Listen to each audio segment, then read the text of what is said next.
Welcome back. और चलिए अब शो को आगे बढ़ाते हैं। विमेंस वेडनेसडे हमारी आज की खास पेशकश, जहां पर महिलाओं की फाइनेंशियल प्लानिंग हम करते हैं और उनके निवेश से जुड़े सवालों के जवाब देते हैं। और हर्षवर्धन रुंगटा हमारे साथ जुड़े हुए हैं हमेशा की तरह हमारी इस खास पेशकश में। हर्ष, गुड इवनिंग, स्वागत है आपका बनो अपना फाइनेंस मिनिस्टर की इस विमेंस वेडनेसडे की खास कड़ी में।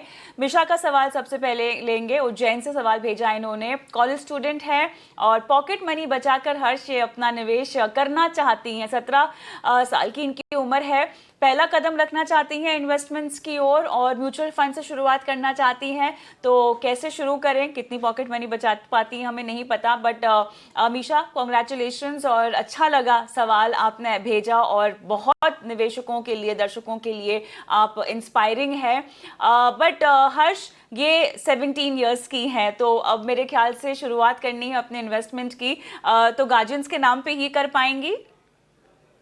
जी हाँ कविता, सो इनफैक्ट आपने सही कहा कि 17 साल की उम्र में जब ये खुद एक माइनर है, ये पॉकेट मनी कमा रही हैं और पॉकेट मनी बचा के अपना इन्वेस्टमेंट करना चाह रही हैं। आई थिंक ये बहुत अच्छी बात है। और ये एक्चुअली बाकी सब जो टीनेजर्स हैं, मान लीजिए, उनके लिए एक इंस्पिरेशन बनता है कि छोटी छोटी रकम ही भले क्यों ना हो, लेकिन हम एक अच्छी हैबिट फॉर्म कर सकते हैं। तो मिशा, आपके लिए तो सजेशन ये रहेगा कि आप फिलहाल जब इन्वेस्टमेंट कर रही हैं, आपका प्राइमरी ऑब्जेक्टिव क्या होना चाहिए कि मैं इन्वेस्टमेंट्स की जो बेसिक्स हैं उन्हें सही तरीके से करूं। विच मीन्स आप अपना टाइम होराइजन तय करें। आप गोल्स तय करेंगे किस चीज के लिए आप सेव करना चाह रही हैं। आप या अपनी हायर स्टडीज को फंड करना चाह रही हैं या लॉन्ग टर्म के लिए इन्वेस्ट करना चाह रही हैं। आपकी रिस्क प्रोफाइल के हिसाब से आपको कौन सा प्रोडक्ट लेना चाहिए, क्या आपको डेट, हाइब्रिड, इक्विटी, कौन सा लेना चाहिए। तो फिलहाल आप कितना अमाउंट इन्वेस्ट कर सकती हैं उस पे फोकस ना रखें। आप अपनी एक बेसिक हाइजीन जो इन्वेस्टमेंट्स की होती है उसे समझिए और उस डायरेक्शन में जाइए। जहां तक आपका सवाल था कि क्या इन्वेस्टमेंट आपके नाम पे होगा, जी हाँ, आप माइनर हैं फिर भी इन्वेस्टमेंट आपके नाम पे ही होगा।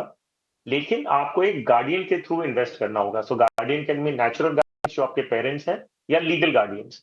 तो उनके जरिए आप अपना फोलियो क्रिएट कर सकती हैं, जिसमें आपका खुद का बैंक अकाउंट रहेगा। बिकॉज मैं मान रहा हूं आज की तारीख में आपका बैंक अकाउंट होगा आपके पास। नहीं है तो इन्वेस्टमेंट्स आपके बैंक से ही जाने हैं, तो प्लीज अपना अकाउंट खोल लीजिएगा।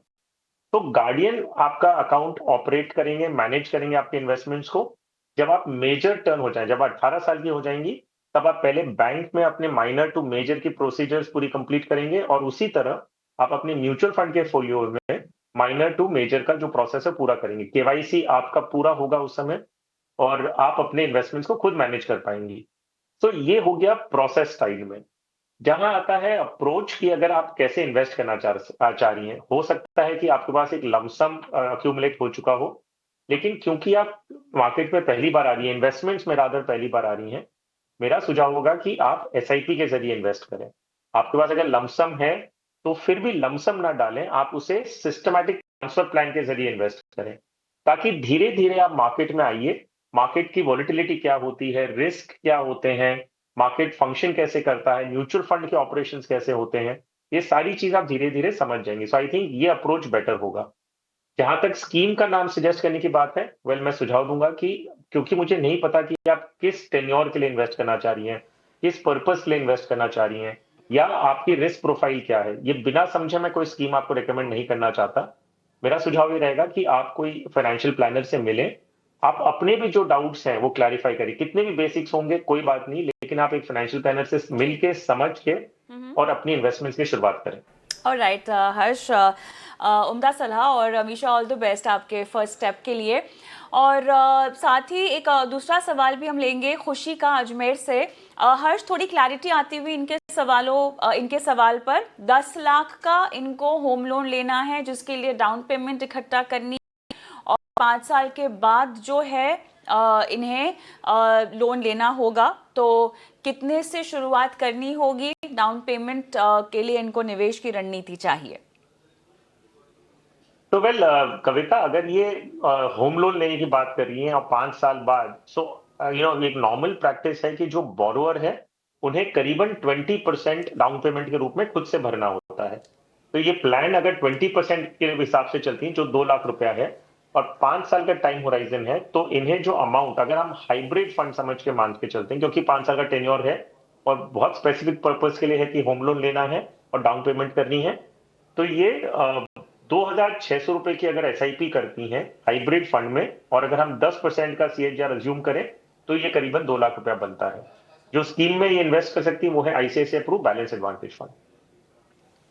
चलिए एक और सवाल लेते हैं जिग्ना का कोलकाता से। इन्होंने कुछ लमसम इन्वेस्टमेंट कर रखा है 5 फंड्स में 1-1 लाख रुपए, Parag Parikh flexi cap, Motilal Oswal mid cap, DSP small cap, SBI contra, ICICI Pru balance advantage. क्या फंड सही है? इन्हें एसआईपी भी शुरू करनी है। हर्ष पूछ रही हैं कि क्या इस पोर्टफोलियो में ही एसआईपी की शुरुआत की जा सकती है? इनको 10 करोड़ चाहिए 20 साल में। कितने की एसआईपी करनी होगी और क्या इस फंड्स की बदौलत ये अचीव हो पाएगा अमाउंट? तो कविता देखिए, पहली बात तो सभी इन्वेस्टर्स को समझना है कि अगर आप कोई भी स्कीम में अगर लमसम इन्वेस्ट करके आपने एक फोलियो जनरेट कर लिया है, आप उसी स्कीम में एसआईपी और भी कर सकती हैं। आप रजिस्टर कर सकती हैं कि भाई ₹1 लाख मेरा ऑलरेडी एक XYZ म्यूचुअल फंड के फोलियो में है, उसी फोलियो में आप एसआईपी शुरू कर सकती हैं। और एसआईपी जब आपकी चल रही है, उसके बीच में अगर आपके पास लमसम आता है तो आप फिर से उसी फोलियो में कर सकती हैं। आपको हर एक मोड ऑफ इन्वेस्टमेंट के लिए अलग अलग फोलियो की जरूरत नहीं है। तो यस, वो अगर एसआईपी करना चाहती हैं तो उनके एग्जिस्टिंग फोलियोज में ही वो एसआईपी कर सकती हैं। जो स्कीम्स इनकी हैं और जो एलोकेशंस हैं वो सारी ठीक है, तो इन्हीं स्कीम्स में ये एसआईपी के जरिए अपना फ्रेश इन्वेस्टमेंट कर सकती हैं। अब जो इनका टारगेट था 10 करोड़ चाहिए 20 साल में, अगर हम 12% का अनुमान लगाते हैं तो इन्हें करीबन एडिशनली ₹1 लाख की एसआईपी करनी होगी। तो अगर ये एडिशनल ₹1 लाख की जो एसआईपी करना चाह रही है, इनके पास 5 स्कीम है, तो 20,000 की ये 5 एसआईपी एग्जिस्टिंग स्कीम्स में ही स्प्लिट करके इन्वेस्ट कर सकती है। चलिए स्नेता पटेल का सवाल मैं लेती हूँ। सरकारी टीचर हैं और यूपी से इन्होंने अपना सवाल भेजा है, गाजीपुर से। और निवेश की शुरुआत करना चाहती हैं। 12 साल में 1.5 करोड़ रुपए इनको चाहिए। 20% का स्टेप अप भी करेंगी। 15,000 रुपये हर महीना SBI Contra, HDFC mid cap, SBI small cap में जो है इन्होंने निवेश करना है। ये कह रही है, शायद कर चुकी हैं।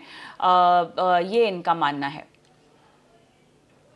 तो देखिए कविता, अगर ये 15,000 से शुरू कर रही हैं, 20% का स्टेप अप करेंगी, और जो इनका टाइम होराइजन वो 12 साल का है, तो हम ये अज्यूम कर सकते हैं कि ये करीबन 1.25 करोड़ इकट्ठा कर पाएंगी 12 साल बाद।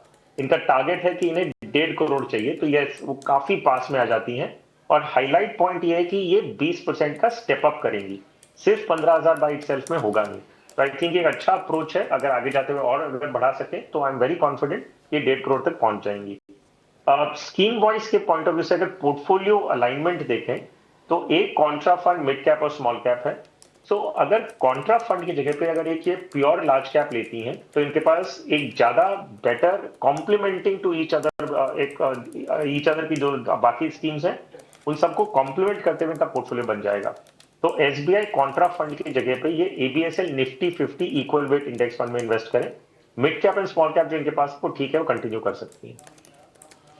और राइट, संगीता का सवाल लेते हैं। इन्होंने म्यूचुअल फंड्स लगभग इन्वेस्टमेंट शुरू कर दी हैं। मोतीलाल ओसवाल मिड कैप इनके पास है, मोतीलाल ओसवाल का स्मॉल कैप भी है, एचडीएफसी का फ्लेक्सी कैप भी है। 15 साल के लिए ये फंड्स कैसे हैं?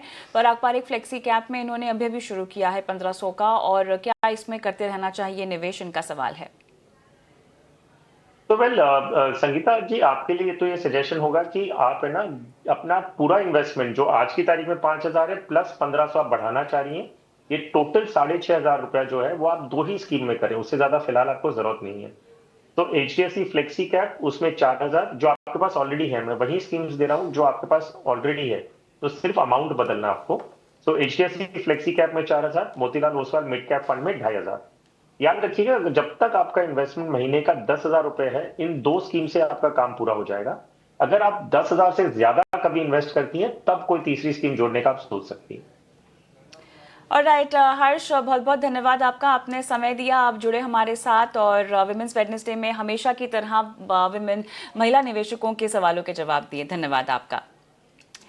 चलिए इसी के साथ आज की इस पेशकश में इतना ही। मुझे भी इजाज़त दें, लेकिन अपने सवाल लगातार हम तक पहुंचाते रहें। अगर आप हमें यूट्यूब पर भी देखती हैं तो यूट्यूब पर भी अपने सवाल छोड़ सकती हैं कमेंट बॉक्स में, वरना व्हाट्सएप नंबर आपकी स्क्रीन पे हम फ्लैश कर रहे हैं, अपने सवाल आप यहां पर छोड़ सकती हैं। नमस्कार।